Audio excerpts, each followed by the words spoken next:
Welcome back to the channel. We're back on the log splitting job again today.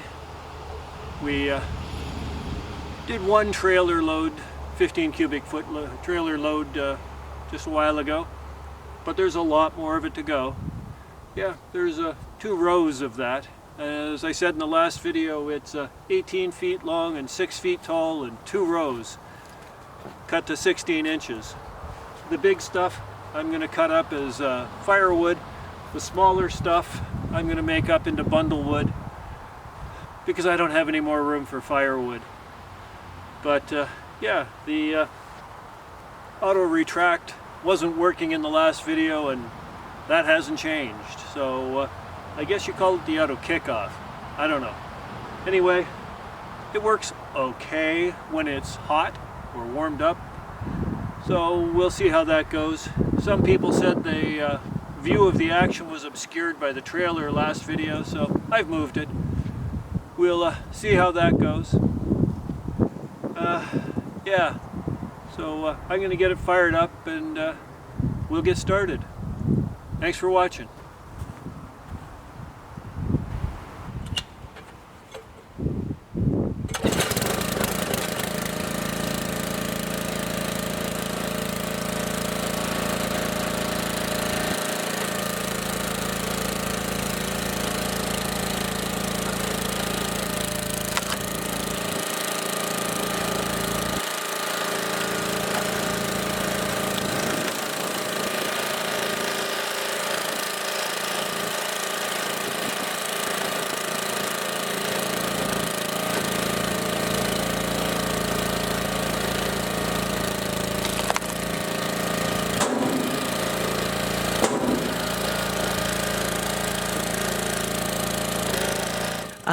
Canada's the #1 customer of the United States, right? You sell more to us, to Canada and to Canadians, than to China, Japan, the UK and France combined.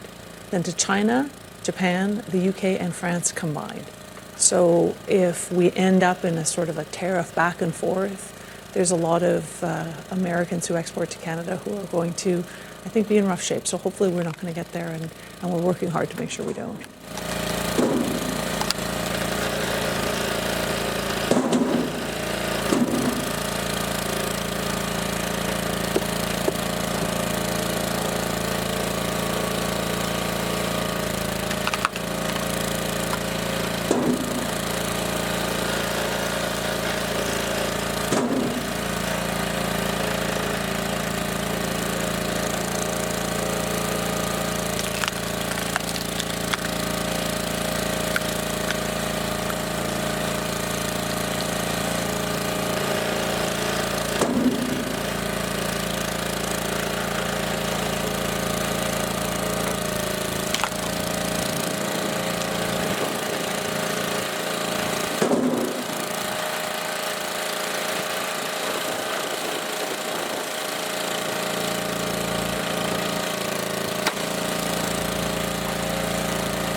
I'm a strong believer in retaliatory tariffs. You can't let someone hit you over the head with a sledgehammer without hitting them back twice as hard, in my opinion.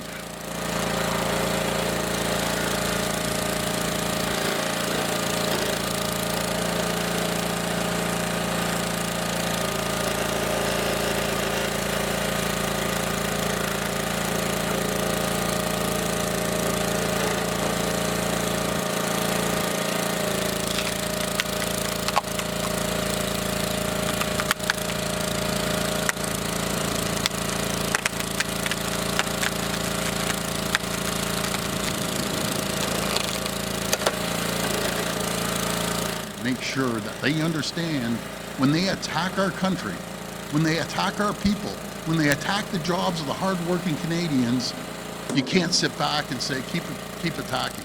You have to hit back with every single tool we have in our toolbox, and that's the message.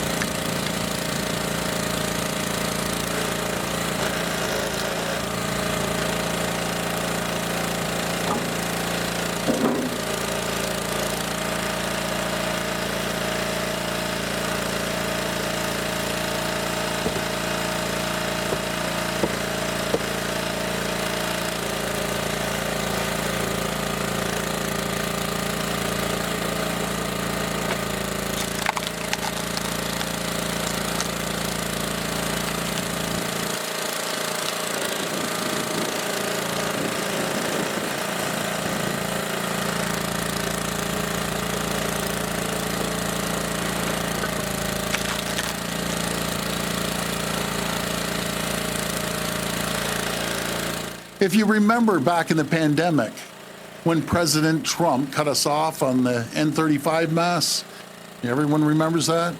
We went and said enough is enough, and we brought 3M with the cooperation with the federal government. We onboarded them in Ontario that we can serve the entire country.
I'm a strong believer in retaliatory tariffs. You can't let someone hit you over the head with a sledgehammer without hitting him back twice as hard, in my opinion.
Okay, so I just need to get this sorted out and loaded up so we can go and stack it. Putting bundle wood on that side and firewood on this side, because that just makes life easier when I unload it.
If on January 20th or on January 21st he says, yes, tariffs are going to affect on everything coming out of Canada, is Canada ready to retaliate on that same day?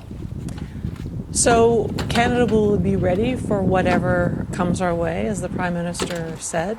I'm really hopeful that we're not going to get to that place. It's not good for the U.S., it's not good for Canada, and there's a lot of good things we can be doing together right now in energy and in all sorts of other areas of trade.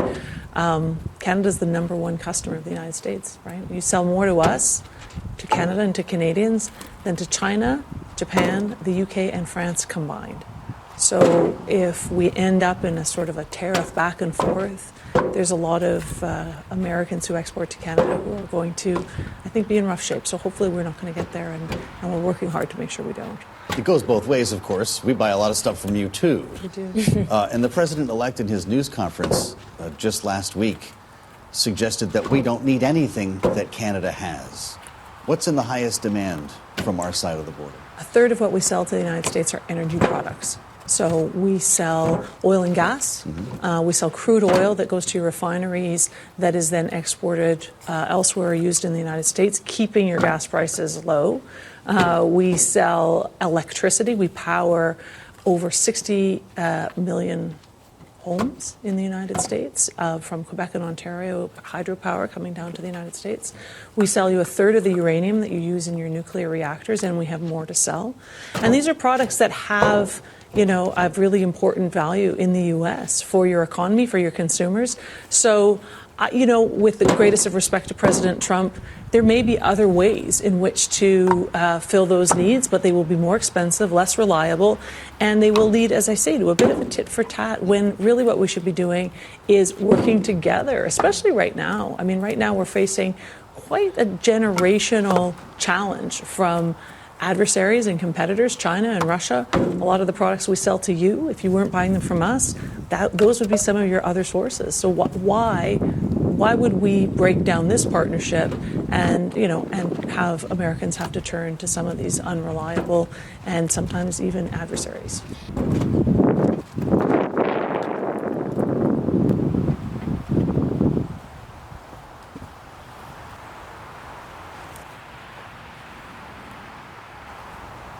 Well, there we go, another wagon load of ash wood for the wood pile.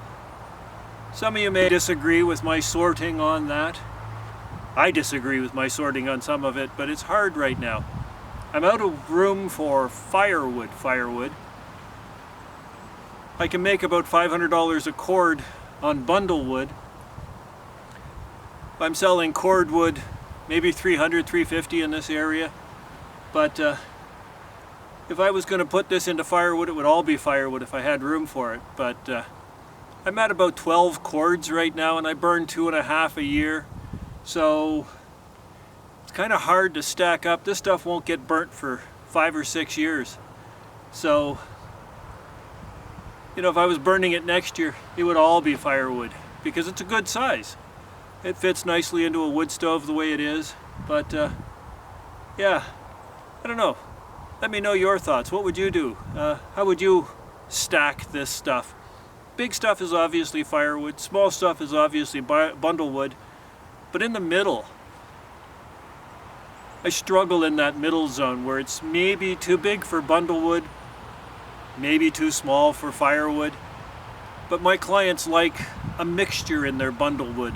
They want to go out and have a campfire overnight. They're tourists.